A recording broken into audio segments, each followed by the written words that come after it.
There's no feeling more intense than starting over. If you deleted your homework the day before it was due, as I have, or if you left your wallet at home, you have to go back after spending an hour in the commute. If you won some money at the casino and then put all your winnings on red but it came up black. If you got your best shirt dry cleaned before a wedding and then immediately dropped food on it. If you won an argument with a friend and then later discovered that they just returned to their original view.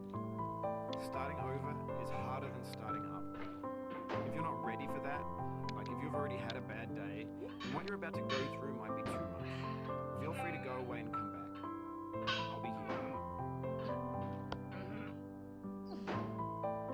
Alright, thanks for coming with me on this trip. I'll understand if you have to take a break at any point. Just find a safe place to stop and quit the game. Don't worry, I'll save your progress, always, even your mistakes. This game is a homage to a free game that came out in 2002, titled Sexy Hiking. The author of that game was Jazzo, a mysterious Czech designer who's known at the time as the father of B games.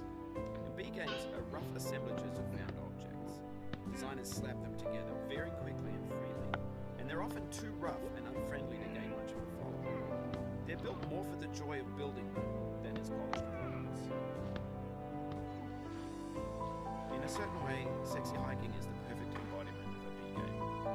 It's built almost entirely out of found and recycled parts, and it's one of the most unusual and unfriendly games of its time. In it, your task is simply to drag yourself up a mountain with a hammer. That act of climbing, in the digital world or in real life, has certain essential properties that give the game its flavor. No amount of forward progress is guaranteed. Some cliffs are too sheer or too slippery, and the player is constantly, unremittingly in danger of falling and losing everything. Anyway, when you start Sexy Hiking, you're standing next to this dead tree that blocks the way to the entire rest of the game. It might take you an hour to get over that tree. A lot of people never got past it. You prod and you poke at it, exploring the limits of your reach and your strength, trying to find a way up and over. And there's a sense of truth in that lack of compromise. Most obstacles in video game worlds are fake. You can be completely confident in your ability to get through them once you have the correct method or the correct equipment or just by spending enough time. In that sense, every pixelated obstacle in Sexy Hiking is real.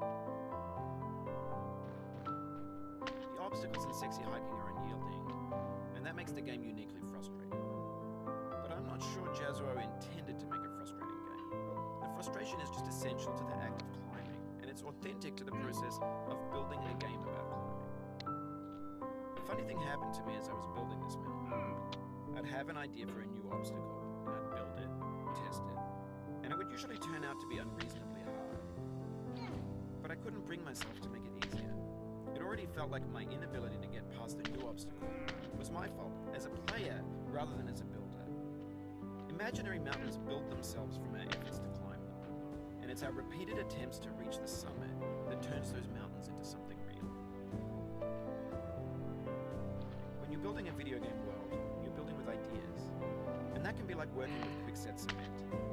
You mold your ideas into a certain shape that can be played with, and in the process of playing with them, they begin to harden and set until they're immutable like rock. And at that point, you can't change the rock, not without breaking it into pieces and starting fresh with new ideas. For years now, people have been predicting that games would soon be made out of prefabricated objects, bought in a store and assembled into a world. And for the most part, that hasn't happened, because the objects in the stores are trash. I don't mean they look bad or they're badly made, although a lot of them are. I mean they're trash in the way that food becomes trash as soon as you put it in the sink. Things are made to be consumed